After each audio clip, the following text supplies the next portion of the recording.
स्वागत है आपका आपके अपने YouTube चैनल मम्मा सेट मोटिवेशन में।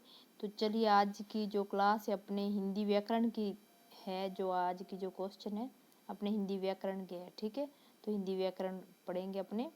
तो चलिए पहले क्वेश्चन पे चलते हैं अपने। पहला क्वेश्चन क्या कह रहा है कि तय वर्ग का उच्चारण स्थान है, तो क्या है? दंत है, ठीक है। तो सही ऑप्शन होगा दंत है। यानी कि तय वर्ग का उच्चारण है ना, यानी कि तय वर्ग है जो तय थे देते हैं, तो ये किसके द्वारा बोला जाता है? तो ये दंत के द्वारा बोला जाता है, ठीक है। दंतों के द्वारा, दंत, ठीक है, दंतों का ये, ठीक है। तो इसका सही ऑप्शन होगा बी, ठीक है। तो चलिए क्वेश्चन नंबर अपने पढ़ते हैं। क्वेश्चन नंबर 2 पे चलते हैं कि पे वर्ग का उच्चारण स्थान है। पे वर्ग में पे, फे, बे, बे में, तो इसमें कौन सा है? तो ओष्ठ है, ठीक है। तो इसका सही आंसर होगा सी, ठीक है। उसके बाद में क्वेश्चन नंबर 3 है कि च वर्ग का उच्चारण स्थान है। तो च वर्ग का उच्चारण स्थान कौन सा है? तो इसका ऑप्शन नंबर ए होगा, यानी कि तालु। च, छ, जय, जय, यानी कि जो इसमें च वर्ग में आते हैं ना, जो शब्द आते हैं, तो उसमें वो जो शब्द है वो तालु से बोले जाते हैं, ठीक है। तो उसके बाद में इसका मतलब सही, इसका ऑप्शन होगा ए होगा तालु, ठीक है। च वर्ग में क्या, कौन सा च वर्ग में कौन सा स्थान आता है? तो इसका तालु होएगा, ठीक है। क्वेश्चन नंबर चलते हैं 4 पे। वर्णों के समूह को क्या कहते हैं? तो वर्णों के समूह को वर्णमाला कहा जाता है, ठीक है। उसके बाद में क्वेश्चन नंबर अपने चलते हैं 5 पे। श, त्र और ज्ञ, ये तीनों कौन सा व्यंजन है? तो ये संयुक्त व्यंजन है, ठीक है। ऑप्शन नंबर ए होएगा इसका सही आंसर। फिर उसके बाद में क्वेश्चन नंबर 6 है कि पुस्तक कौन सा शब्द है? तो इसका सही ऑप्शन तत्सम है, इसका सही आंसर होगा तत्सम शब्द है, ठीक है। उसके बाद में क्वेश्चन नंबर 7 है, आग कौन सा शब्द है? तो तद्भव शब्द है, ठीक है। आग का सही अर्थ है तद्भव है, ये कौन सा शब्द है? तद्भव शब्द है, ठीक है। ऑप्शन नंबर बी होएगा सही आंसर। उसके बाद में क्वेश्चन नंबर 8 है कि पृथ्वी कौन सा शब्द है? ठीक है, पृथ्वी कौन सा शब्द है? तो इसका ऑप्शन नंबर ए होगा कि तत्सम शब्द है, ठीक है। पृथ्वी कौन सा शब्द है? तत्सम शब्द है। फिर चलिए क्वेश्चन नंबर अपने चलते हैं 9 पे। 9 नंबर क्वेश्चन क्या कह रहा है कि टेब्यूल कौन सा शब्द है? तो टेब्यूल कौन सा शब्द है? विदेशज शब्द है, ठीक है। कौन सा शब्द है? विदेशज शब्द, ठीक है। उसके बाद में क्वेश्चन नंबर अपने चलते हैं 10 पे कि नाक कौन सा शब्द है? तो इसका सही आंसर होएगा रूड, यानी कि बी ऑप्शन नंबर होएगा, ठीक है। बी ऑप्शन नंबर इसका सही है। फिर उसके बाद में क्वेश्चन नंबर चलते हैं अपने 11 पे कि फूल कौन सा संज्ञा है? फूल कौन सा संज्ञा है? तो इसका सही ऑप्शन होएगा जातिवाचक संज्ञा है, ठीक है। ऑप्शन नंबर बी होएगा, वो सही है। फिर उसके बाद में क्वेश्चन नंबर चलते हैं अपने 12 पे कि ईमानदारी कौन सा संज्ञा है? तो भाव है, ईमानदारी मतलब एक भाव है ये, ठीक है। तो संज्ञा के बारे में बात करते हैं तो ये व्यक्तिवाचक में व्यक्ति आता है, समूहवाचक में समूह की बात होती है, तो ये एक भाव पर प्रकट हो रहा है, ईमानदारी, ठीक है। ईमानदारी कौन सा कैसा भाव है, ठीक है। तो इसमें संज्ञा के बारे में पूछा गया, तो इसका ऑप्शन नंबर बी होएगा, ठीक है। फिर उसके बाद में क्वेश्चन नंबर 13 है। 13 क्वेश्चन नंबर क्या कह रहा है कि लंबोदर कौन सा शब्द है? तो ये इसका ऑप्शन नंबर होएगा यौगिक और योग रूढ़ दोनों ही है, ठीक है। रूढ़, योग रूढ़ है और यौगिक दोनों ही है, ठीक है। ऑप्शन नंबर बी और सी दोनों ही है। फिर उसके बाद में क्वेश्चन नंबर चलते हैं अपने 14 पे, ठीक है, कि सोना कौन सा संज्ञा है? तो सोना कौन सा? द्रव्यवाचक है, ठीक है। ऑप्शन नंबर सी इसका सही है, ठीक है। उसके बाद में अपने क्वेश्चन नंबर 15 पे चलते हैं कि मैं कौन सा पुरुष है? ठीक है, मैं उत्तम पुरुष है। मध्यम पुरुष में होता है कि द्वितीय, मध्यम पुरुष में सेकंड वाले पर्सन की बात करी जाती है, अन्य पुरुष में तीसरे पर्सन की बात करी जाती है, ठीक है। उत्तम पुरुष में यानी कि मैं की बात करी जाती है, यानी कि आई की बात जो होती है, खुद के बारे में जब बात हो रही होती है तो उत्तम पुरुष होता है, ठीक है। वो उत्तम पुरुष में मैं यानी कि उत्तम पुरुष में आएगा, तो इसका ऑप्शन नंबर ए सही होएगा, ठीक है। चलिए क्वेश्चन नंबर अपने चलते हैं कि आप यानी कि सेकंड पर्सन की बात हो रही है, ठीक है। आप कौन सा सर्वनाम है? तो इसका नाम मतलब निश्चयवाचक है, ठीक है। इसका ऑप्शन नंबर ए जो है वो सही होएगा, ठीक है। उसके बाद में क्वेश्चन नंबर 17 है कि पुष्प कौन सा शब्द है? तो तत्सम शब्द है, पुष्प तत्सम शब्द है, तो उसका सही ऑप्शन होएगा ए नंबर क्वेश्चन, ठीक है। उसके बाद में क्वेश्चन नंबर 18 है कि ख्याल कौन सा शब्द है? तो विदेशज है, इसका ऑप्शन नंबर बी होएगा कि विदेश शब्द है, ठीक है, ख्याल। उसके बाद में क्वेश्चन नंबर है 19 क्वेश्चन नंबर क्या करेंगे, तेंदुआ कौन सा शब्द है, तो तेंदुआ देश शब्द है, ठीक है, ऑप्शन नंबर इसका ए होएगा। फिर उसके बाद में क्वेश्चन नंबर 20 है कि गोल विशेषण है, गोल एक गुणवाचक विशेषण है, ठीक है, ऑप्शन नंबर सी इसका सही आंसर होगा कि गोल गुणवाचक विशेषण है, ठीक है। फिर उसके बाद में क्वेश्चन नंबर 21 है कि कोई विशेषण है सार्वनामिक विशेषण है, ठीक, कोई जो है कोई शब्द है वो सार्वनामिक विशेषण है, ठीक है। उसके बाद में क्वेश्चन नंबर 22 है तुम जा रहे हो ये कौन सा काल है, ठीक है। देखो काल होते हैं 3 प्रकार के होते हैं, ये आप सभी जानते हैं। भूतकाल में मतलब कि भूतकाल में जो पास्ट बीते हुए काल की बात होगी, भविष्य काल मतलब फ्यूचर यानी कि फ्यूचर में आने वाले कल की बात होगी, और प्रेजेंट यानी कि वर्तमान काल, वर्तमान काल में यानी कि अब जो काम हो रहा है उसकी बात हो रही है, ठीक है, जो काम अब चल रहा है, जो काम अभी जो गतिविधियां अभी प्रेजेंट टाइम में वो हाल ही में हो रही होती है उसको वर्तमान काल में कहते हैं, ठीक है। तो इसमें ये वाक्य दिए हुए कि तुम जा रहे हो मतलब ये प्रेजेंट में वैसे भी वाक्य पढ़ने से शो होता है, ठीक है, कि ये वर्तमान काल है, ठीक है। उसके बाद में इसका सही ऑप्शन होएगा ए होएगा, ठीक है। फिर उसके बाद में क्वेश्चन नंबर है 23 कि नाग कौन सा लिंग है, तो स्त्रीलिंग है, ठीक है, इसका ऑप्शन नंबर होएगा बी। फिर उसके बाद में क्वेश्चन नंबर है 24 है कि समास कितने प्रकार के होते हैं, तो समास ऑप्शन नंबर सी है कि 6 प्रकार के होते हैं, ठीक है, 6 प्रकार के होते हैं। फिर उसके बाद में क्वेश्चन नंबर 25 है कि नवयुवक कौन सा समास है, तो नवयुवक में कर्मधारय समास है यानी कि ऑप्शन नंबर ए होएगा। फिर उसके बाद में 26 नंबर क्वेश्चन है कि प्रतिदिन कौन सा समास है, तो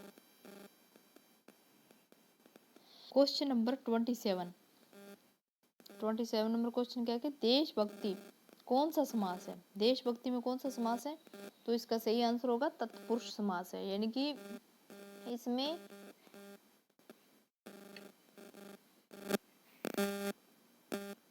क्वेश्चन नंबर 27 है कि देशभक्ति कौन सा समास है, तो इसका ऑप्शन नंबर बी होएगा तत्पुरुष समास होएगा, ठीक है। उसके बाद में क्वेश्चन नंबर 28 है नीलकंठ कौन सा समास है, बहुब्रीहि समास है, ठीक है, बहुब्रीहि समास है। कर्मधारय समास, अव्ययी समास, तत्पुरुष समास ये तीनों समास नहीं है, इसका सही ऑप्शन नंबर बी होएगा, ठीक है। उसके बाद में क्वेश्चन नंबर है अपने क्वेश्चन नंबर चलते हैं अपने 29 पे, पाप पुण्य कौन सा समास है, तो द्वंद्व समास है, ठीक है, दम तो मतलब द्वंद्व समास है, ठीक है, पाप पुण्य में। फिर उसके बाद में क्वेश्चन नंबर है 30 दोपहर में कौन सा समास है, तो द्विगु समास है, दोपहर दो प्लस पैर यानी कि दो का द्विगु समास। द्विगु समास की बात आती है तो द्विगु समास में यानी कि कुछ काउंटिंग होती है, ठीक है, जैसे मान लो गिनती होती है, गिनती जैसे मान लो उसमें त्रिनेत्र 3 नेत्र, ठीक है, उसके बाद 2 गुना 4 गुना 5 गुना, ठीक है, तो इस हिसाब से यानी कि शब्द आगे जो है काउंटिंग होती है तो वो होते हैं द्विगु समास होता है। अब इसमें दो पैर यानी कि दो पैर जो है दो प्लस पहर यानी कि दो पैर, ठीक है, तो इसका द्विगु समास होगा, ऑप्शन नंबर डी सही रहेगा। उसके बाद में क्वेश्चन नंबर 31 है कि मैं आज नहीं पढ़ूंगा कौन सा वाक्य है, तो निषेधात्मक वाक्य, निषेधवाचक वाक्य है, ठीक है, मतलब नहीं पढ़ूंगा जहां शब्द कोई भी वाक्य में नहीं, ना या नहीं करना यानी कि जहां नेगेटिव सेंटेंस आता है ना तो उस सेंटेंस में क्या होगा, निषेधवाचक वाक्य होगा, ठीक है। नेगेटिव यानी कि नेगेटिव मतलब मनाही होगी, जिसमें कोई से वाक्य में मनाही होगी तो उसमें निषेधवाचक वाक्य होएगा, ठीक है। उसके बाद में क्वेश्चन नंबर 32 है ओहो यह पिट ही गया कौन सा वाक्य है, तो विस्मय वाचक वाक्य है, ओहो, ठीक है। उसके बाद में विस्मयवाचक में जैसे मान लो में इसमें जैसे कोई सौरव प्रकट करते हैं ना अपने, ओहो जैसे ये हो गया, वाह वाह हो गया, ओहो हो गया, ठीक है। इस हिसाब से जो भी आगे क्वेश्चन होते हैं ना विस्मय लगा होता है तो वो विस्मयवाचक वाक्य होते हैं, ठीक है। उसके बाद में है क्वेश्चन नंबर 33 है यदि तुम चलो तो मैं भी चलूं कौन सा वाक्य है, तो संकेत वाचक है, यदि तुम चलो तो मैं भी चलूं, तो इसमें कौन सा संकेत वाचक वाक्य है। फिर उसके बाद में क्वेश्चन नंबर 34 है कि तुम अपने काम में सफल रहो। कौन सा वाक्य? ये इच्छावाचक, इच्छा, इसमें वो कोई इच्छा है, सफल रहो, यानी कि सफल वो हो भी सकता है नहीं भी, एक उसने इच्छा ये जाहिर करी है, ठीक है, उसने एक भाव जाहिर किया है, ठीक है। तो इसका क्या होगा? ऑप्शन नंबर ए रहेगा, इच्छावाचक, ठीक है। उसके बाद में क्वेश्चन नंबर 35, रस भरा कौन सा तत्पुरुष समास है? ठीक है, इसमें रस भरा में कौन सा रहेगा? इसमें ऑप्शन नंबर बी रहेगा, यानी कि कर्म तत्पुरुष समास है ना, इसमें ये ऑप्शन नंबर जो बी है वो सही है, फिट है। फिर उसके बाद में क्वेश्चन नंबर 36 है कि स्वर्ग प्राप्त कौन सा तत्पुरुष समास है? तो इसमें कर्म तत्पुरुष समास जो है वो स्वर्ग, यानी कि स्वर्ग को प्राप्त, यानी कि स्वर्ग। तो क्वेश्चन नंबर अपने 38 पे करते हैं कि 38 नंबर क्वेश्चन क्या कह रहा है कि वीणा पाणी कौन सा समास है? ठीक है, क्वेश्चन नंबर 38 क्या कह रहा है कि वीणा पाणी कौन सा समास है?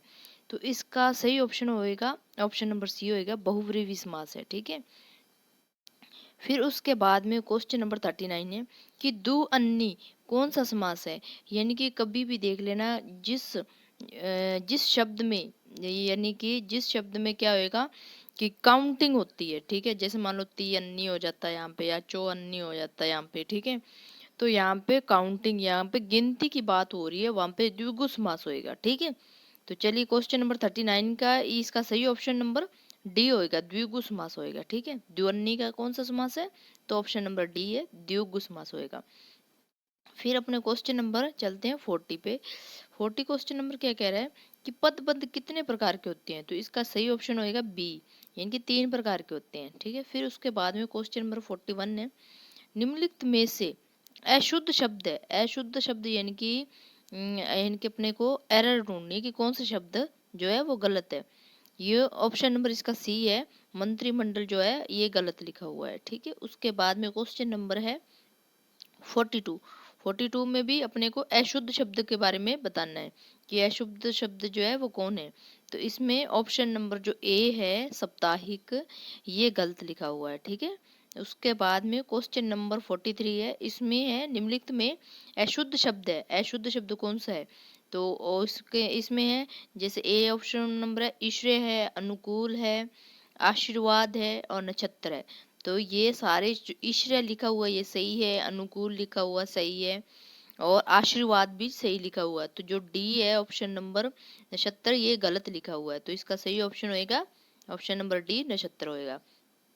फिर क्वेश्चन नंबर 44 में चलते हैं, निम्नलिखित में से आग का पर्यायवाची शब्द नहीं है। अब देखो नहीं है ढूंढना है नहीं, नहीं है, ठीक है, कि कौन सा नहीं है? वायु सुखा, हुताशन, विवावसु, ये सब है, और जो विपत्थगा है ना, ये नहीं है, ठीक है। ऑप्शन नंबर इसका डी जो है ये सही राइट आंसर होएगा। फिर चलिए क्वेश्चन नंबर चलते हैं अपने क्वेश्चन नंबर 45 पे, निम्नलिखित में से इच्छा का पर्यायवाची शब्द नहीं है, इच्छा यानी कि, ठीक है, तो इसका यातना रहेगा। यातना मतलब किसी को तंग करना रहता है, ठीक है। और इच्छा, लिप्सा, कामना, स्प्रह, ये इसके पर्यायवाची शब्द है। तो यातना होता है इसका जो है, इच्छा का जो जो रहेगा इसका ऑप्शन नंबर सी है वो राइट आंसर रहेगा। चलिए क्वेश्चन नंबर 46 पे कि पानी का पर्यायवाची शब्द नहीं है।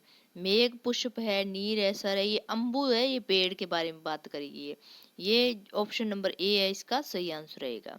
फिर क्वेश्चन नंबर अपने 47 पे चलते हैं, निम्नलिखित में से घर का पर्यायवाची शब्द नहीं है। घर यानी कि सदन भी बोलते हैं घर को, निकेतन भी बोलते हैं, शाला भी बोलते हैं, पावक यानी कि आग का रह जाएगा, ठीक है। तो ये इसका नहीं है पूछा है, तो यानी कि ऑप्शन नंबर इसका ए हो जाएगा, पावक हो जाएगा। फिर क्वेश्चन नंबर चलते हैं 48 पे, विशेषण कितने प्रकार के होते हैं? ये आप सभी ने पढ़ा ही होगा, ठीक है। तो विशेषण 4 प्रकार के होते हैं, ऑप्शन नंबर इसका बी जो है वो सही हो जाएगा। फिर उसके बाद में सर्वनाम कितने प्रकार के होते हैं? तो सर्वनाम ऑप्शन नंबर डी है कि सर्वनाम कितने प्रकार के होते हैं? 6 प्रकार के होते हैं। फिर उसके बाद में क्वेश्चन नंबर 50 है कि उत्पत्ति की दृष्टि से शब्दों के कितने भेद हैं? तो इसका सही आंसर होगा बी, यानी कि 4 भेद है। उत्पत्ति की दृष्टि से कितने हैं? 4 भेद होते हैं। फिर उसके बाद में क्वेश्चन नंबर 51 है, रचना की दृष्टि से शब्दों में कितने भेद हैं? रचना की दृष्टि से शब्दों में कितने भेद हैं?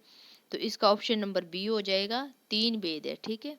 फिर उसके बाद में क्वेश्चन नंबर 52 है कि संज्ञा कितने भेद हैं? संज्ञा के कितने भेद होते हैं? तो ऑप्शन नंबर सी है, 5 भेद होते हैं, ठीक है। उसके बाद में क्वेश्चन नंबर है 53, विकारी और अविकारी शब्दों के कितने भेद हैं? तो इसका ऑप्शन नंबर होएगा डी, सही आंसर होएगा डी, यानी कि 8 प्रकार के हैं। ठीक है, कितने भेद होते हैं? 8। फिर उसके बाद में क्वेश्चन नंबर 54 है कि इनमें से कौन सा शब्द संज्ञा से बना हुआ विशेषण है? ठीक है, संज्ञा से बना हुआ विशेषण है, तो इसमें ऑप्शन नंबर जो डी है ये राइट आंसर होगा, यानी कि कुलीन जो है वो संज्ञा से बना हुआ क्या है? विशेषण है। ठीक है, कुलीन। फिर उसके बाद में क्वेश्चन नंबर 55 है कि यथा समय में समास कौन सा? यथा समय में कौन सा समास है? तो इसका ऑप्शन नंबर जो बी है वो सही आंसर होएगा, अव्ययीभाव समास है। ठीक है, ऑप्शन नंबर बी में अव्ययीभाव समास है। सत्ता संभव, यथा प्लस समय, यथा संभव। ठीक है, और फिर उसके बाद में क्वेश्चन नंबर अपने चलते हैं 56 पे, प्रत्येक में समास कौन सा है? प्रत्येक की पहले संधि विच्छेद कर लेते हैं। एक प्लस एक मिलकर क्या बनता है? प्रत्येक बनता है। ठीक है, एक प्लस एक, प्रत्यय प्लस एक प्लस एक प्रत्येक। ठीक है, तो इसमें कौन सा है? यानी कि इसमें अलग भाव निकल के आ रहा है। ठीक है, प्रत्येक में, तो इसका ऑप्शन नंबर सी होएगा, अविभाव समास होएगा। फिर है वेरी वेरी इंपॉर्टेंट क्वेश्चन है ये मतलब बहुत से बार परीक्षाओं में पूछा जाता है क्वेश्चन कि तिरंगा है, तिरंगा में कौन से समास है? तो इसमें बहुव्रीहि समास है। ठीक है, तिरंगा में।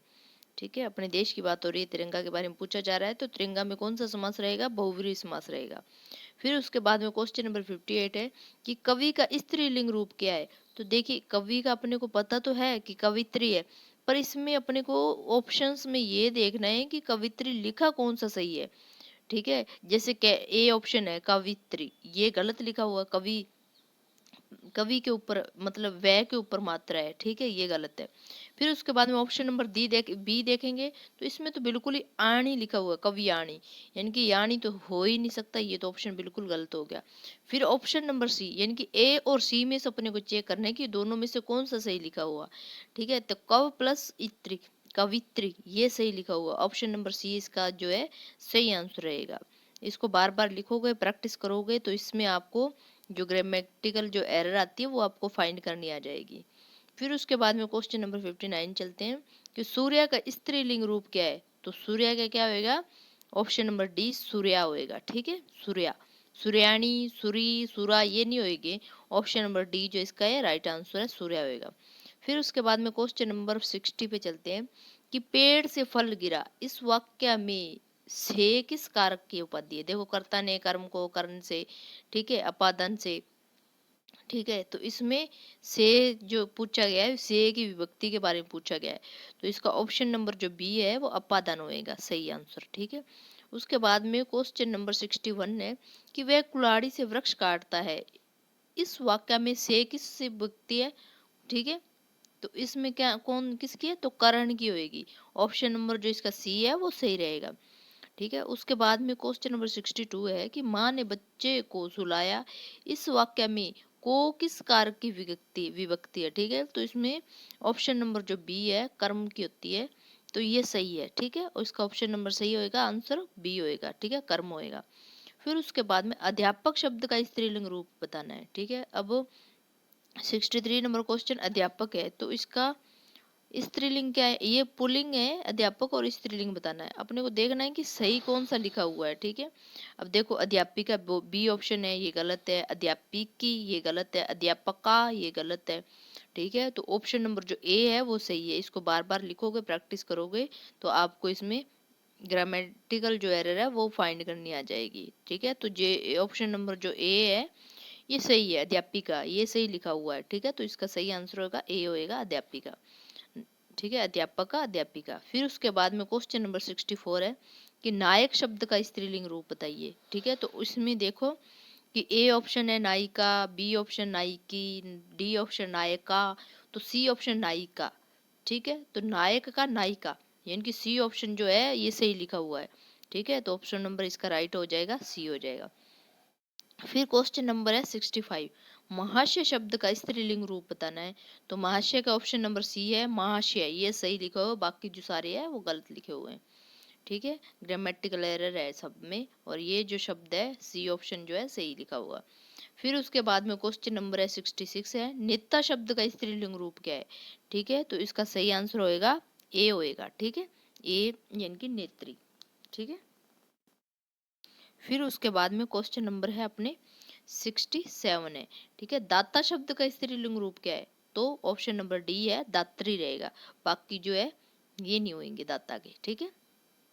छात्री, छाती, दात्र ये नहीं होंगे। ऑप्शन नंबर डी जो दात्री है, त्री जो लगा हुआ वो सही है।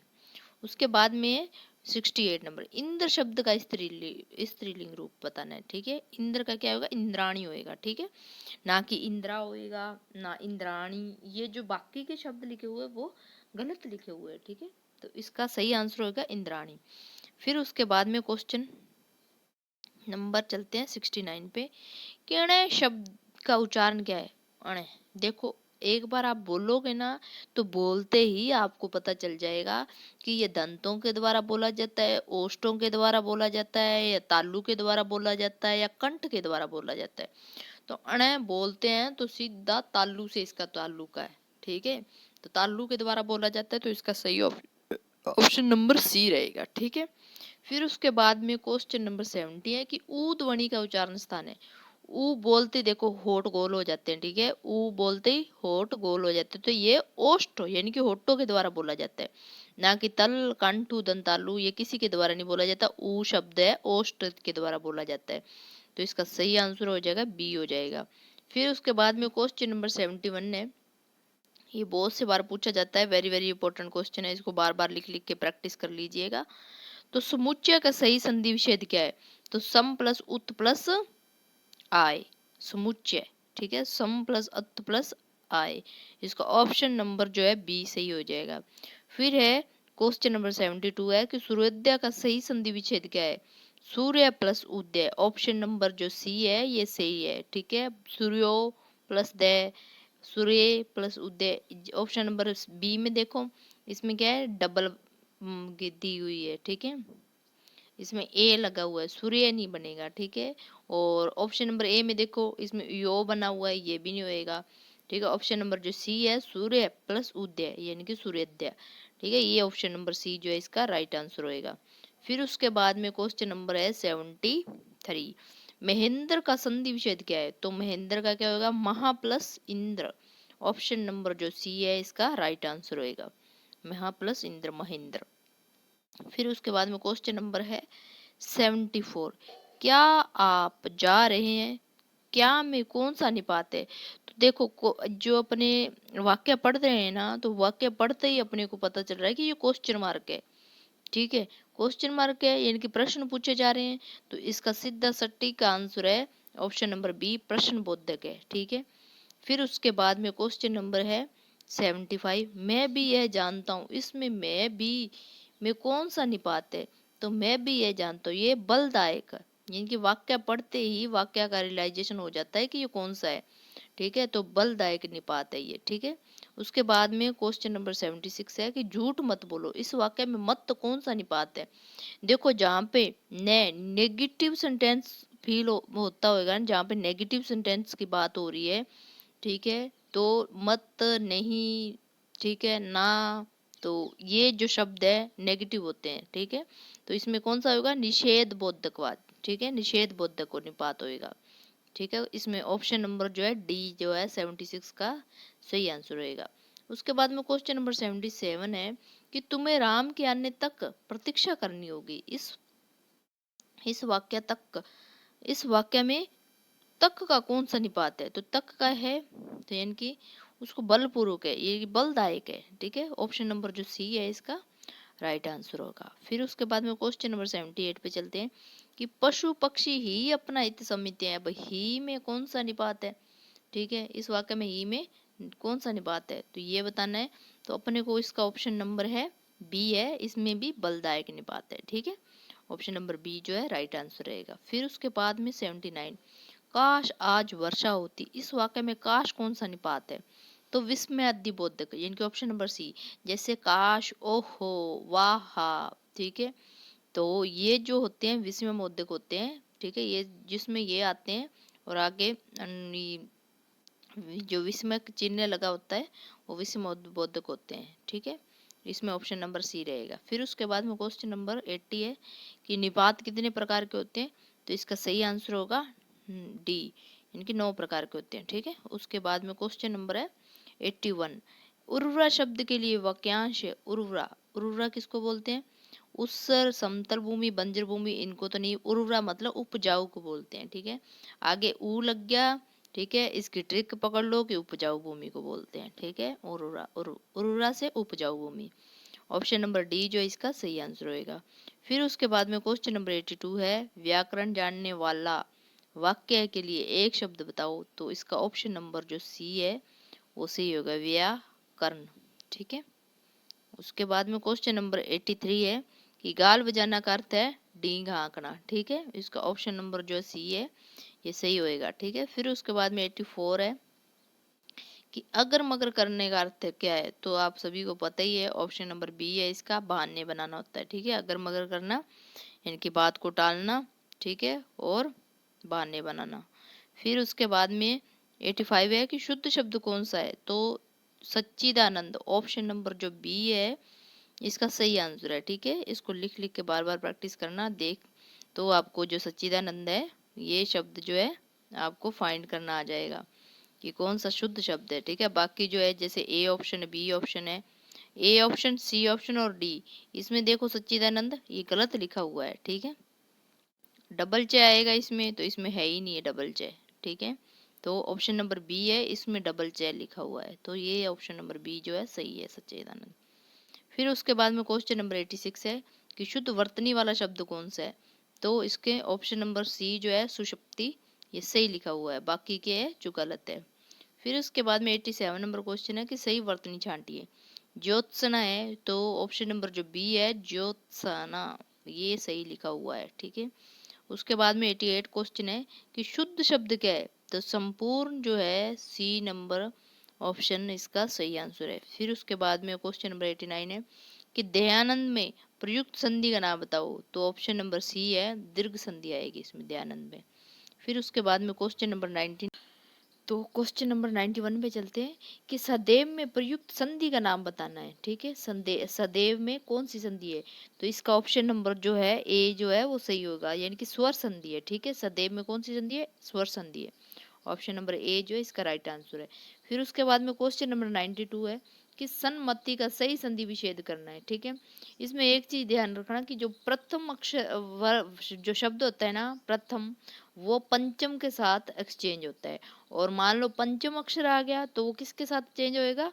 प्रथम के साथ, यानी कि फर्स्ट के साथ। जैसे मान लो फर्स्ट शब्द है च है, तो इसका क्या होएगा लास्ट में? च छ जय च न, ठीक है, ण में होएगा। फिर उसके बाद में अगर ण आ गया तो च में होएगा, ऐसे, ठीक है। तो इसमें जैसे मान लो सन्मति, जैसे न आ गया तो न किस में होएगा?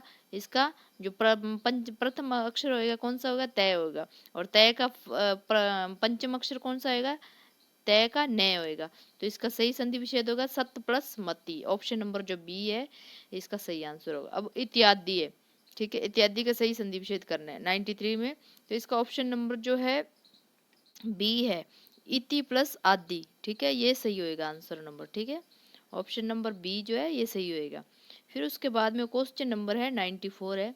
94 नंबर क्वेश्चन क्या कह रहा है कि निम्नलिखित में से कौन सा शब्द वृद्धि संधि का उदाहरण नहीं है? नहीं है बताना है। प्रमोद्य, जलोद, सदैव, ये संधि वृद्धि संधि के उदाहरण है। और जो गुरुपदेश है ये नहीं है। ऑप्शन नंबर जो इसका सी जो है वो सही हो गया। फिर उसके बाद में क्वेश्चन नंबर 95 है कि निम्न में से दीर्घ संधि युक्त पद कौन सा है? तो ऑप्शन नंबर जो इसका बी जो है वो सही होगा, दैत्यारी होएगा, वो होएगा, ठीक है। इस उसके बाद में क्वेश्चन नंबर है 96 कि इनमें से कौन स्वर संधि का उदाहरण है? ठीक है, स्वर संधि के उदाहरण के बारे में बताना है। तो इसका ऑप्शन नंबर जो बी है पवन, ये सही है, उसका ऑप्शन होएगा, ठीक है। ये स्वर संधि का उदाहरण है, पवन जो है ये स्वर संधि है, ठीक है। उसके प्लस उसके बाद में है कि पवन का संधि विच्छेद बताना है। 97 नंबर क्वेश्चन क्या कह रहा है कि पवन का, तो पो प्लस अन्न जो है इसका बी नंबर ऑप्शन है इसका सही संधि विच्छेद जो है पो प्लस अन्न, ठीक है। उसके बाद में 98 नंबर क्वेश्चन है कि निम्नलिखित शब्दों में से किस में व्यंजन संधि है? व्यंजन संधि के बारे में बताना है, ठीक है। तो इसका ऑप्शन नंबर बी जो है वो सही है, सत्त प्लस कार, यानी कि सत्कार जो है ये सही है, ये व्यंजन संधि का है, ठीक है। उसके बाद में विसर्ग, यानी कि जहाँ पे दो बीच में डॉट लगती है उसको विसर्ग बोलते हैं। विसर्ग के बारे में सभी को पता है कि बीच में दो बिंदु लगते हैं, ठीक है, तो उसको विसर्ग बोलते हैं। अब इसमें से विसर्ग संधि कौन से शब्द में आ सकती है, ठीक है, तो इसका सही नरेंद्र में इसका नहीं होगा, सदैव में, सज्जन में, सत्य प्लस जन होएगा, और अतएव में, अतएव बिल्कुल सामने शब्द पड़ा है कि अतएव, अत लगा के विसर्ग लगा दो एव, तो ये अतएव बन जाएगा, ठीक है। तो इसमें ऑप्शन नंबर जो डी है वो सही रहेगा। फिर उसके बाद में 100 नंबर क्वेश्चन क्या कह रहा है कि उत्त प्लस हार के योग से कौन सा शब्द बना है, तो उत्त प्लस हार में उद्धार बना है। ऑप्शन नंबर जो बी जो है इसका सही आंसर होगा। फिर पर्यावरण का सही संधि विच्छेद कीजिए। ये बहुत सारे, ये जो पर्यावरण शब्द है ये बहुत सारे कंपटीशन एग्जाम में इसका जो ये क्वेश्चन जो है ये पूछा जाता है, बहुत बार पूछा जाता है, ठीक है। तो इसका सही संधि विच्छेद होगा परि प्लस आवरण, ठीक है, पर्यावरण का परि प्लस आवरण होएगा, ठीक है। ऑप्शन नंबर जो डी है इसका ये सही आंसर है। फिर उसके बाद में क्वेश्चन नंबर है 102 है, अनुनासिक का संबंध है, अनुनासिक का संबंध किससे है, नाक और मुंह दोनों से है, ठीक है। उसके बाद में ऑप्शन नंबर इसका जो है बी सही रहेगा।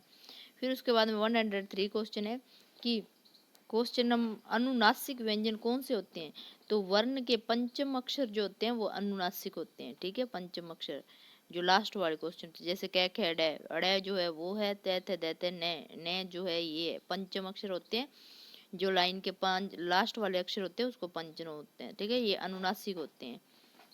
तो चलिए क्वेश्चन नंबर अपने चलते हैं 104 पे कि हिंदी वर्णमाला में स्वरों की संख्या है कितनी होती है, तो ऑप्शन नंबर इसका सी जो है वो सही आंसर होगा, 11 होती है, ठीक है।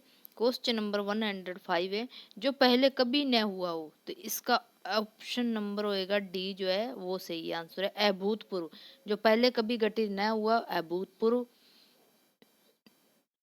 ठीक है। तो क्वेश्चन नंबर चलते हैं अपने 106 पे, जो कहा ना जा सके, तो जो कहा ना जा सके अकथनीय, जो कहा जा सके उसको क्या बोलेंगे, कथनीय बोलेंगे, ठीक है। तो ऑप्शन नंबर जो ए है इसका सही आंसर होगा। फिर उसके बाद में क्वेश्चन नंबर है 107 है कि समय की दृष्टि से अनुकूल है, तो समय अनुकूल होएगा, ऑप्शन नंबर जो बी है इसका राइट आंसर होएगा, समय अनुकूल। फिर क्वेश्चन नंबर अपने चलते हैं कि 108 पे क्या कह रहा है कि जो सब कुछ जानता हो तो सर्वज्ञ होएगा, ठीक है, इसका सही ऑप्शन नंबर जो है वो डी होएगा, सर्वज्ञ, जो सब कुछ जानता है सर्वज्ञ है, ठीक है। फिर उसके बाद में क्वेश्चन नंबर 109 है कि जिसकी गर्दन सुंदर है, तो इसका ऑप्शन नंबर बी होएगा, सुग्रीव होएगा, ठीक है, जिसकी गर्दन सुंदर है तो इसका ऑप्शन नंबर बी जो है वो राइट आंसर है, सुग्रीव इसका होएगा, ठीक है। फिर उसके बाद में क्वेश्चन नंबर 110 है कि पुरुष या स्त्री का जोड़ा, देखो पुरुष और स्त्री के जोड़े को क्या बोलते हैं, दंपत्ति बोलते हैं, ना कि पति पत्नी, युगल, युगल होता जोड़ा है, लेकिन पति पत्नी के जोड़े को सिर्फ दंपत्ति बोलेंगे, ठीक है। जो विवाहित पुरुष और विवाहित स्त्री हो तो उसके जोड़े को क्या बोलेंगे, दंपत्ति बोलेंगे, तो ऑप्शन नंबर जो इसका बी जो है इसका सही आंसर रहेगा। फिर क्वेश्चन नंबर 111 है कि कार्य को नए ढंग से करने की पद्धति क्या होती है, तो कोई भी कार्य अपने नया करते हैं तो नवीनीकरण होएगा, आधुनिकीकरण पुराना होगा, पारस्परिक पुराना होएगा, ठीक है। तो इसका जो ऑप्शन नंबर जो डी है ये सही आंसर है, नवीनीकरण होएगा, ठीक है, कार्य को नए ढंग से करने की पद्धति को नवीनीकरण बोलते हैं। फिर उसके बाद में 112 है क्वेश्चन नंबर कि जंगल में लगने वाली आग को क्या बोलते हैं, तो ऑप्शन नंबर ए जो इसका है सही आंसर है, दवानल बोलते हैं, ठीक है। दवानल जो है वो जंगल में जो आग लगती है ये शब्द उसको फिट करता है, ठीक है। उसके बाद इसका ऑप्शन नंबर जो है सही ए रहेगा। फिर उसके बाद में क्वेश्चन नंबर है 113 है, क्या कहेगी, प्रश्नार्थी के उत्तर की अपेक्षा करने वाला, तो उत्तरापेक्षी होएगा, ठीक है। प्रश्न अपने पूछ से किससे, तो जो आंसर देता है वो उसको उत्तरापेक्षी बोलेंगे, ठीक है। इसका ऑप्शन नंबर जो है बी होएगा, सही आंसर होएगा। फिर उसके बाद में क्वेश्चन नंबर 114 है, क्या कह रहा है 114 कि ज्येष्ठ का विलोम शब्द है, ज्येष्ठ का कनिष्ठ रहेगा, इसका ऑप्शन नंबर जो सी है इसका राइट आंसर रहेगा, कनिष्ठ रहेगा। फिर उसके बाद में क्वेश्चन नंबर 115 है कि क्या कह रहे हैं कि गमन का विलोम शब्द क्या है, तो गमन का क्या होएगा, आगमन, ठीक है। तो इसका ऑप्शन नंबर जो डी है राइट आंसर होएगा, आगमन, ठीक है। उसके बाद में क्वेश्चन नंबर अपने 160 पे चलते हैं कि अवनी का विलोम शब्द क्या है। तो अवनी का विलोम शब्द क्या है? अवनी का जो सेम शब्द है आसमान, गमन, आकाश, ये तो विलोम कौन सा होएगा? अंबर होएगा। ठीक है, ऑप्शन नंबर जो सी है इसका राइट आंसर होएगा। फिर उसके बाद में क्वेश्चन नंबर 117 है, क्या कह रहा है? हेय का विलोम शब्द क्या होएगा? ऑप्शन नंबर सी है ग्राह्य होगा। ठीक है, ग्राह्य। उसके बाद में क्वेश्चन नंबर 118 है कि श्री गणेश का विलोम शब्द क्या है? तो इतिश्री होएगा। ऑप्शन नंबर जो बी है इसका राइट आंसर है, इतिश्री। क्वेश्चन नंबर 119 है, ये अत्थ का विलोम शब्द है, अत्थ का क्या होएगा? ऑप्शन नंबर डी है इसका राइट आंसर होगा, इति होएगा। अत्थ का होएगा इति। ठीक है, अम्मीय का पर्यायवाची शब्द कौन सा है? क्वेश्चन नंबर 120 क्या कह रहा है कि अम्मीय का पर्यायवाची शब्द बताना है अपने को, तो इसका सुधा होएगा। ठीक है, विष, मधुप, अम्र ये तो इसके सेम है, तो जो पर्यायवाची शब्द है वो सुधा होएगा अम्मीय का। विष, मधुप, आम्र ये इसके अपोजिट शब्द है। ठीक है, अपोजिट मतलब कि जैसे मान लो अमृत हो देगा इसका। ठीक है, अमृत है तो अमृत का क्या होएगा? मीठा पानी, यानी कि तो उसका जहर हो जाएगा। तो ये हो गया जहर। विष जो है इसके अपोजिट शब्द है, तो इसका अम्मीय का कौन सा हो जाएगा? ऑप्शन नंबर डी जो राइट आंसर सुधा हो जाएगा। फिर उसके बाद में क्वेश्चन नंबर 121 है, पृथ्वी का पर्यायवाची शब्द बताना है, तो पृथ्वी का कौन सा होगा? ए नंबर ऑप्शन जो है वो सही है, रतन गर्भा जो है ये होएगा इसका पृथ्वी का पर्यायवाची। फिर उसके बाद में क्वेश्चन नंबर 122 है कि भाषा शब्द संस्कृत के किस धातु से बना है? तो इसका सही ऑप्शन नंबर डी होएगा, भाष्य से बना हुआ है। ठीक है, भाष्य से, ऑप्शन नंबर डी जो है सही है। फिर उसके बाद में क्वेश्चन नंबर 123 है कि तरुण का विपरीत शब्द बताइए। ठीक है, तो वृद्ध होएगा, तरुण का क्या होएगा? वृद्ध। ऑप्शन नंबर जो बी है ये सही रहेगा। उसके बाद में क्वेश्चन नंबर 124 है, इनमें से कौन सी विपरीत शब्द पतझड़ का अर्थ है? पतझड़ का करते हैं तो कहते हैं वसंत होता है। ठीक है, ऑप्शन नंबर जो ए है इसका राइट आंसर है। क्वेश्चन नंबर 125 है कि ग्रीष्म में कौन सा संधि है? तो ग्रीष्म में देखो ईश की मात्रा गिर प्लस ईश लगता है, जैसे मान लो बड़ी संधि के बताओ दीर्घ संधि है। ठीक है, तो इसमें ऑप्शन नंबर जो बी है वो सही आंसर होएगा। फिर उसके बाद में है 126 क्वेश्चन जो वेरी वेरी इंपॉर्टेंट क्वेश्चन है कि इनमें से निम्न में से अल्प प्राण वर्ण कौन से हैं ये बताने हैं। तो कौन से हैं? सी ऑप्शन नंबर है कै और गै। ठीक है, ये जो है अल्प प्राण वर्ण है। ठीक है, ऑप्शन नंबर जो इसका सी सही होएगा। फिर उसके बाद 127 क्या कह रहा है, इनमें से कौन सी शब्द शुद्ध है? तो ठीक है, भस्म, हिंदू और चिन्ह ये जो है इसके शुद्ध शब्द नहीं है, तो अपने को कौन सा है इसमें? जो ऑप्शन नंबर डी है प्राण जो है ये सही शुद्ध शब्द है। ठीक है, ऑप्शन नंबर इसका डी हो जाएगा। फिर उसके बाद में क्वेश्चन नंबर 128 है कि इनमें से कौन सी शब्द अशुद्ध है? अब अशुद्ध के बारे में बताना है। ऑप्शन नंबर इसका बी है, ये पुण्य है वो गलत लिखा हुआ, बाकी कलश सही है, रसायन सही है, कल्याण कल्याण सही है। ठीक है, बाकी के ऑप्शन सारे सही है, और बी जो ऑप्शन नंबर है जो पुण्य है, पुण्य शब्द है ये गलत है, इसमें अशुद्ध है। ठीक है, पुण्य में दूसरी मात्रा आएगी। ठीक है, तो उसके बाद में क्वेश्चन नंबर 129 पे चलते हैं, तो इनमें से कौन सी युगल शब्द जो है गलत है? तो ऑप्शन नंबर जो बी है ये निशान और चिन्ह ये गलत है, तो इसमें निशान में क्या आएगा? निशान आना था, तो इन्होंने से स्लेट वाला लगा, ये इसमें निशान में शय आएगा। ठीक है, शलगम वाला आएगा। ठीक है, तो इसमें चिन्ह सही है तो निशान गलत है, तो ये ऑप्शन नंबर बी है जो ये फिट नहीं बैठ रहा, ये है इसका आंसर सही। फिर उसके बाद में क्वेश्चन नंबर 130 क्या कह रहा है कि संधि कितने प्रकार की होती है? तो संधि 3 प्रकार की होती है, ऑप्शन नंबर सी जो है वो सही है। फिर उसके बाद में क्वेश्चन नंबर 131 है कि दिए गए शब्दों में शुद्ध वर्तनी वाला शब्द कौन सा है? तो ऑप्शन नंबर इसका सी है, सुषुप्ति, ये सही है। सुसुप्ति, सुषुप्ति, सुसुप्ति ये मतलब option number A B D जो ये गलत है, तो जो ऑप्शन नंबर सी है ये सही लिखा हुआ है, तो इसका शुद्ध बताना है तो सुषुप्ति सही है। फिर उसके बाद में क्वेश्चन नंबर 132 है कि दिए गए शब्दों में शुद्ध वर्तनी वाला शब्द बताना है, तो स्त्रोत जो है वो सही लिखा हुआ है। ठीक है, ऑप्शन नंबर सी जो है इसका सही आंसर है, स्त्रोत। फिर उसके बाद में क्वेश्चन नंबर 133 है कि सिर तोड़ में कौन सा समास है? तो इसमें कर्म तत्पुरुष समास है, ऑप्शन नंबर जो डी है इसका राइट आंसर होएगा कर्म तत्पुरुष समास। फिर उसके बाद में क्वेश्चन नंबर 134। चलिए क्वेश्चन नंबर अपने चलते हैं 134 पे कि महात्मा में कौन सा समास है। तो इसका ऑप्शन नंबर जो है डी है वो इसका सही आंसर होगा कि महात्मा में कर्मधारय समास है। ठीक है, तो चलिए क्वेश्चन नंबर 135 पे चलते हैं। 135 क्वेश्चन नंबर क्या कह रहा है कि इनमें से अलंकार के कौन सा भेद है। इनमें से अलंकार के कौन सा भेद है। तो इसका सही ऑप्शन नंबर बी होएगा, शब्दालंकार होएगा। फिर उसके बाद में क्वेश्चन नंबर 136 है। 136 नंबर क्वेश्चन क्या कह रहा है, क्वेश्चन नंबर 134 है महात्मा में कौन सा समास है। तो इसका ऑप्शन नंबर डी होएगा, कर्मधारय समास होएगा। फिर उसके बाद में क्वेश्चन नंबर 135 है कि इनमें से अलंकार के कौन सा भेद है। तो जो ऑप्शन नंबर बी है ये होएगा सही आंसर इसका कि शब्दालंकार जो है ये है। ठीक है, ये शब्दालंकार जो है इसका अलंकार के भेद है। और ठीक है, उसके बाद में क्वेश्चन नंबर 136 है कि अर्थालंकार के कितने भेद है। तो इसका ऑप्शन नंबर जो सी जो है इसका आंसर सही होएगा कि 12 होते हैं। ठीक है, अर्थालंकार के कितने 12 हैं। फिर उसके बाद में क्वेश्चन नंबर है क्वेश्चन नंबर 137। 137 में क्या कह रहा है कि इनमें से रस के कौन सा भेद है। तो इसका ऑप्शन नंबर ए होएगा, करुण जो है इसका सही ऑप्शन रहेगा। फिर उसके बाद में क्वेश्चन नंबर 138 है कि स्थान के आधार पर बताइए कि मूर्धन्य व्यंजन कौन सा है। मूर्धन्य व्यंजन कौन सा है। तो इसका ऑप्शन नंबर जो है सी है, ढ और ढ।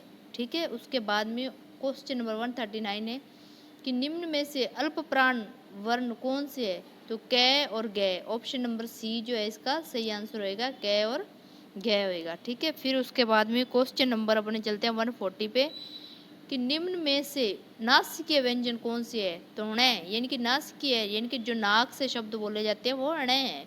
ठीक है, उसके बाद में क्वेश्चन नंबर है 141 है कि हिंदी वर्णमाला में अयोगवह वर्ण कौन से हैं। तो इसका ऑप्शन नंबर सी होएगा, ए और अंगंगुर। ठीक है, उसके बाद में क्वेश्चन नंबर 142 है कि निम्न में से बताइए कि किस शब्द में द्वित्व व्यंजन है। द्वित्व व्यंजन यानी कि जो व्यंजन है वो डबल बार है। ठीक है, तो इसमें ऑप्शन नंबर डी है कि यानी कि दिल्ली यानी कि लय जो है वो डबल बार है। ठीक है, तो ऑप्शन नंबर इसका डी जो है सही रहेगा। ठीक है, फिर उसके बाद में क्वेश्चन नंबर है 143 है। 143 क्वेश्चन नंबर क्या कह रहा है कि निम्न में से कौन सा घोष वर्ण है। तो इसका सही ऑप्शन नंबर होएगा सी होएगा कि मैं जो है वो घोष वर्ण है। फिर उसके बाद में क्वेश्चन नंबर 144 है कौन सा अमानक वर्ण है। तो इसका सही आंसर होएगा भय, सी जो ऑप्शन नंबर है वो सही होएगा। फिर उसके बाद में क्वेश्चन नंबर 145 है हिंदी में मूलत वर्णों की संख्या कितनी होती है। तो हिंदी में कितनी होती है 52 जो होती है, इसका सही आंसर सी होएगा। फिर उसके बाद में क्वेश्चन नंबर 146 है कि श ध्वनि किसके अंतर्गत आती है। तो इसका सही आंसर होएगा डी ऑप्शन नंबर संयुक्त वर्ण में आती है। फिर उसके बाद में 147 क्वेश्चन है कि ग वर्ण किन वर्णों के सहयोग से बना है। तो ग वर्ण जो है ज प्लस न से बना हुआ है ज्ञा। ठीक है, ऑप्शन नंबर जो इसका बी जो है सही होएगा। फिर उसके बाद में क्वेश्चन नंबर 148 है अघोष वर्ण कौन से होती है। तो स है इसका सही ऑप्शन जो है ए है और स जो है ये अघोष वर्ण है। फिर उसके बाद में क्वेश्चन नंबर 149 है कि घ का उच्चारण स्थान कौन सा है। तो घ बोलते हैं कंठ से बोला जाता है। ठीक है, ना कि मुर्दा से, दंत से, तालु से घ शब्द नहीं बोला जाता है। घ शब्द बोलते ही कंठ से निकलता है। तो इसका सही ऑप्शन नंबर डी रहेगा। फिर उसके बाद में क्वेश्चन नंबर 150 है कि जिन शब्दों के अंत में ए आता है उन्हें क्या कहते हैं। तो अकरात कहते हैं उन्हें। ठीक है, ऑप्शन नंबर बी जो है इसका सही आंसर होगा। क्वेश्चन नंबर आते हैं 151 पे आते हैं पुरोहित में उपसर्ग कौन सा है। देखो उपसर्ग कौन से होते हैं जिसमें पहले शब्द लगा होता है। ठीक है, शब्द के स्टार्टिंग में जो शब्द लगे होते हैं वो उपसर्ग होते हैं। प्रत्यय यानी कि प्रत्यय मतलब पश्चात, जो बाद में लगे होते हैं उनको प्रत्यय बोलते हैं। ठीक है, ये डेफिनेशन हो गई। तो पुरोहित में कौन सा है। तो ऑप्शन नंबर डी जो है पुर जो है ये विसर्ग है, उपसर्ग है। फिर उसके बाद में क्वेश्चन नंबर 152 है कि अवनत शब्द में प्रयुक्त उपसर्ग है। अवनत में सबसे पहले क्या लगा हुआ है, अव है। तो अव किस में है। तो इसका ऑप्शन नंबर जो सी है इसका सही आंसर होएगा। क्वेश्चन नंबर 153 है, सावधानी शब्द में प्रयुक्त प्रत्यय क्या है। अब प्रत्यय बताना है कि लास्ट में शब्द कौन सा लगा है, तो ई लगा हुआ है, तो ऑप्शन नंबर जो ए इसका सही आंसर होएगा। ठीक है, उसके बाद में क्वेश्चन नंबर 154 पे चलते हैं। 154 क्या कह रहा है कि इनमें से कौन सा भाववाचक संज्ञा है, तो बचपन। इसमें ऑप्शन नंबर सी जो है इसके अनुसार फिट बैठता है कि बचपन जो है वो भाववाचक संज्ञा है। ठीक है, क्वेश्चन नंबर 155 क्या कह रहा है कि शिव का विशेषण क्या है, तो ऑप्शन नंबर सी जो है शैव जो है वो इसका राइट आंसर रहेगा। फिर क्वेश्चन नंबर आते हैं 156 में कि भूतकाल के कितने भेद होते हैं, तो 6 भेद होते हैं, ऑप्शन नंबर सी जो है इसका राइट आंसर है। फिर क्वेश्चन नंबर 157 है कि इनमें से अपादान कारक की विभक्ति क्या है, तो अपादान की कौन सी होएगी, ऑप्शन नंबर सी है से होएगी। ठीक है, से अपादान का से होएगा, ऑप्शन नंबर जो सी सही आंसर रहेगा इसका। फिर क्वेश्चन नंबर 158 है, यथार्थ में कौन सी संधि है, तो यथार्थ में कौन सी है, तो ऑप्शन नंबर ए रहेगा इसका दीर्घ संधि, यथार्थ में दीर्घ संधि आती है। फिर क्वेश्चन नंबर 159 है, निम्नलिखित में से तत्सम शब्द का चयन कीजिए, तो तत्सम शब्द कौन सा है, ऑप्शन नंबर ए जो वर्षा जो है ये तत्सम शब्द है, बाकी के नहीं है। ठीक है, तो इसका राइट ऑप्शन होगा ए हो जाएगा। फिर उसके बाद में क्वेश्चन नंबर 160 है कि मतक्य में कौन सी संधि है, तो ऑप्शन नंबर बी इसका सही आंसर होएगा, वृद्धि संधि जो है वो मतक्य में शब्द में वृद्धि संधि का यूज किया गया है। ठीक है, फिर क्वेश्चन नंबर आता है 161, हिंदी किस भाषा परिवार की भाषा है, तो ऑप्शन नंबर सी जो है बारोपी है, यानी कि ऑप्शन नंबर सी जो इसका राइट आंसर रहेगा। क्वेश्चन नंबर 162 है कि हिंदी भाषा का जन्म कब हुआ, हिंदी भाषा का जन्म हुआ था अपभ्रंश से हुआ था। फॉर एग्जाम्पल जैसे मान लो बच्चा है वो छोटा होता है, सबसे पहले जो लैंग्वेज सीखता है वो टूटी फूटी लैंग्वेज सीखता है, यानी कि अपभ्रंश लैंग्वेज सीखता है। ठीक है, उसी हिसाब से हिंदी एक मान लो बच्चा है तो हिंदी जब शुरू में बोलनी शुरू हुई थी तो वो अपभ्रंश भाषा से शुरू हुई थी। ठीक है, तो इसका जन्म कहाँ से हुआ था, ऑप्शन नंबर डी जो है इसका सही आंसर रहेगा। फिर उसके बाद में 163 जो है क्वेश्चन है कि शुद्ध वर्तनी का चयन कीजिए। क्वेश्चन नंबर 163 है, शुद्ध वर्तनी की चयन कीजिए, तो इसका ऑप्शन नंबर बी जो है ये कृपा जो है सही लिखा हुआ, बाकी कृपा क्रैप कृपार ये गलत लिखे हुए हैं, जो ऑप्शन नंबर बी है वो सही लिखा हुआ है कृपा। ठीक है, क्वेश्चन नंबर आपके 164 है कि जाके पाव न फटे बिवाई सो क्या जाने पीर पराई, का अर्थ क्या है, इसका सही आंसर होएगा जिसके ऊपर बीतती है वही जानता है। ठीक है, इसका सही आंसर ऑप्शन नंबर ए होएगा। फिर उसके बाद में क्वेश्चन नंबर चलते हैं 165 पे, जस दूल्हा तन बनी बराता, का अर्थ है कि सभी साथी एक ही जैसी, ऑप्शन नंबर ए इसका सही आंसर रहेगा। फिर उसके बाद में क्वेश्चन नंबर 166 है, बेइंसाफी में प्रयुक्त उपसर्ग कौन सा है, तो देखो सबसे पहले बेइंसाफी में उपसर्ग पूछा गया है, उपसर्ग का मतलब होता है कि पहले का शब्द कौन सा है, तो इसमें बे है जो लगा हुआ है वो इंसाफी, बे प्लस इंसाफी बेइंसाफी हो जाएगा, तो ऑप्शन नंबर बी जो है इसका राइट आंसर हो जाएगा। फिर उसके बाद में 167 है क्वेश्चन, बेहाव शब्द में प्रयुक्त प्रत्यय कौन सा है, तो इसका सही ऑप्शन होगा सी होएगा कि आव लगा हुआ है, प्रत्यय यानी कि पीछे का शब्द जो। ठीक है, आव की बे हाव, ठीक है, पीछे जो है आव की बे प्लस हाव, तो आव की आ रही है। फिर क्वेश्चन नंबर अपने चलते हैं 168 पे। 168 नंबर क्वेश्चन क्या कह रहा है कि पुरोहित में उपसर्ग है, पुरोहित में ऑप्शन नंबर जो डी है इसका सही आंसर होगा पुर होएगा। ठीक है, फिर उसके बाद में क्वेश्चन नंबर 169 है, किस शब्द में आवा प्रत्यय नहीं है, तो ऑप्शन नंबर जो इसका सी है वो सही होएगा, लावा में आवा शब्द नहीं है। फिर उसके बाद में क्वेश्चन नंबर 170 है, 170 नंबर क्वेश्चन क्या कह रहा है कि किस शब्द में उपसर्ग का प्रयोग हुआ है। ठीक है, तो उपसर्ग का प्रयोग किस में हुआ है, तो ऑप्शन नंबर जो इसका सी है उपकार में हुआ है, उप प्लस कार। ठीक है, उप जो है वो उपसर्ग है। ठीक है, उसके बाद में क्वेश्चन नंबर 171 है कि निम्न में से किस शब्द में प्रत्यय का प्रयोग हुआ है, तो प्रत्यय में यानी कि ऑप्शन नंबर जो इसका बी है वो सही है, धनिक। ठीक है, धनिक में जो प्रत्यय का प्रयोग हुआ है। ठीक है, धन प्लस इक धनिक। ठीक है, तो उसके बाद में क्वेश्चन नंबर इसमें चलेंगे अपने 172 में, निम्नलिखित में से किस शब्द में प्रत्यय लगा हुआ है, तो इसका सही ऑप्शन है जादूगर में। ठीक है, जादू प्लस घर, जादूगर में प्रत्यय लगा हुआ है। ठीक है, उसके बाद में क्वेश्चन नंबर 173 है। 173 क्वेश्चन नंबर क्या कह रहा है कि किस शब्द में उपसर्ग का प्रयोग हुआ है। तो उपसर्ग का प्रयोग किस में हुआ है, तो इसका राइट आंसर होगा ए हुआ है, तो यानी कि उपकार में हुआ है उपसर्ग का, उप प्लस कार, उपकार में, ठीक है। फिर उसके बाद में क्वेश्चन नंबर है 174 में क्या कह रहा है कि निर्वाह में प्रयुक्त उपसर्ग है, निर्वाह में है निर प्लस वाहा, तो ठीक है, तो इसका राइट आंसर होएगा सी, ऑप्शन नंबर सी होएगा, ठीक है। उसके बाद में क्वेश्चन नंबर है 175, किस शब्द की रचना प्रत्यय से हुई है, तो प्रत्यय से किससे हुई है, तो इसमें से कोई नहीं, ऑप्शन नंबर जो डी है इसका सही आंसर रहेगा।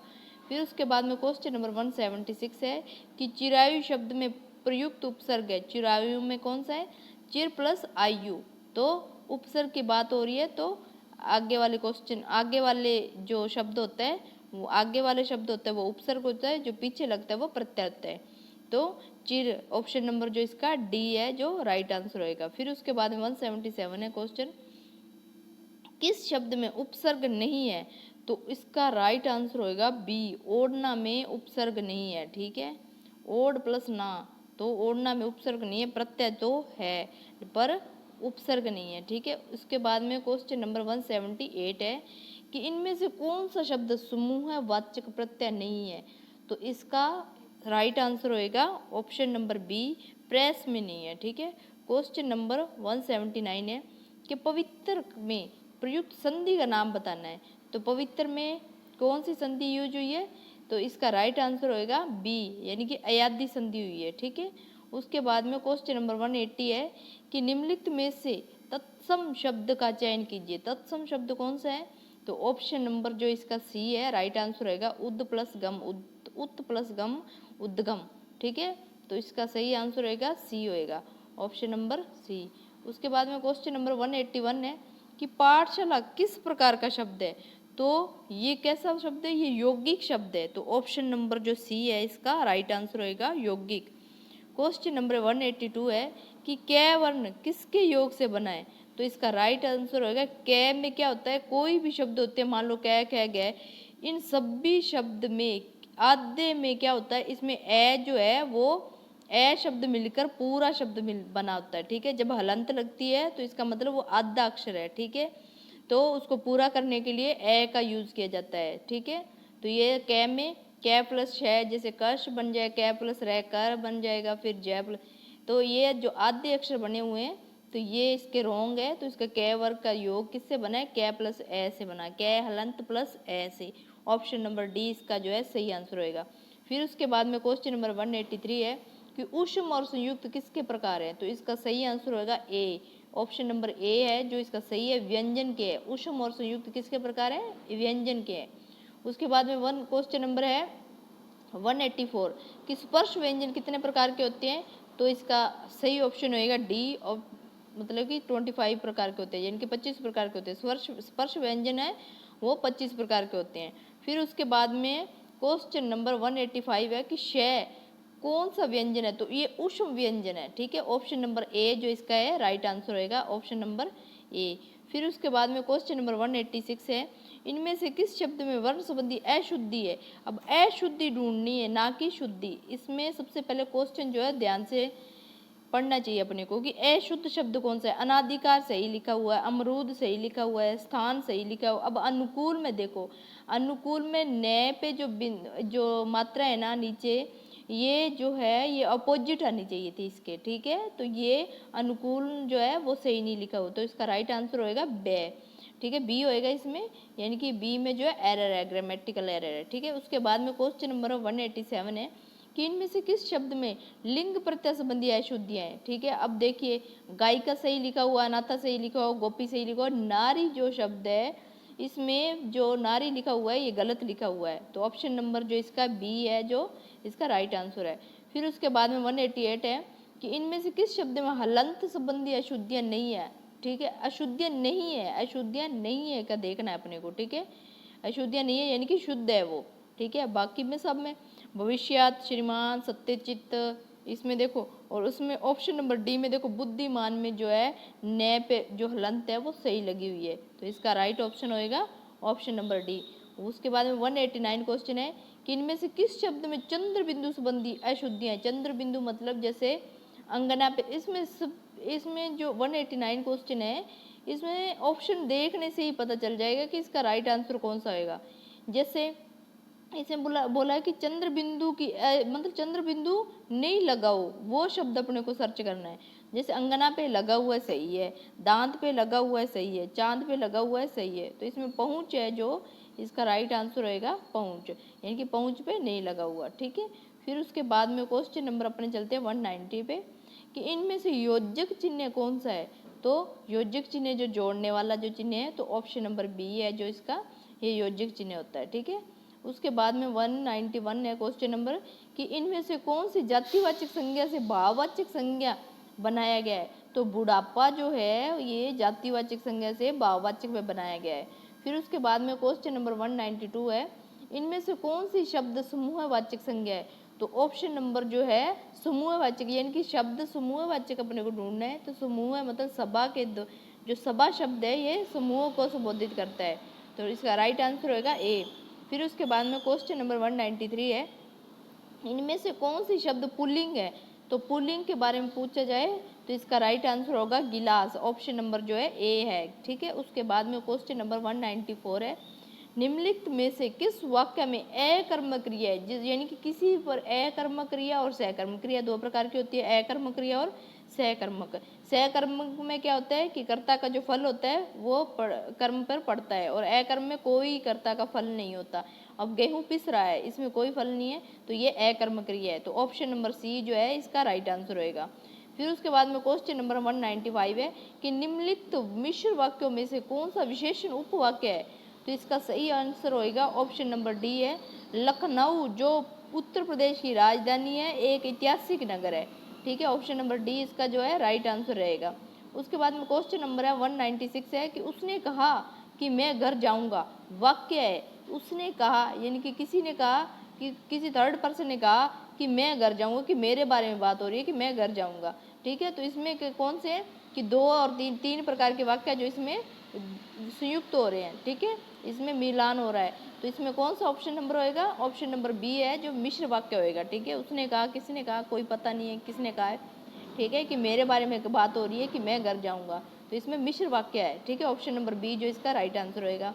फिर उसके बाद में 197 क्वेश्चन नंबर क्या कह रहा है, कि निम्नलिखित में से कौन सा अल्प विराम चिन्ह है। तो अल्प विराम चिन्ह की आप सभी को पहचान होगी, तो इसके ऑप्शन नंबर जो ए जो है ये अल्प विराम चिन्ह है, ठीक है, कोटेशन के सिंगल वाला। उसके बाद में क्वेश्चन नंबर है 198 है, कि निम्नलिखित में से कौन सा अर्ध विराम चिन्ह है। अर्ध विराम यानी कि कोटेशन जो जहाँ पे अपने क्लोज करते हैं कोटेशन, ये अर्ध विराम चिन्ह होता है।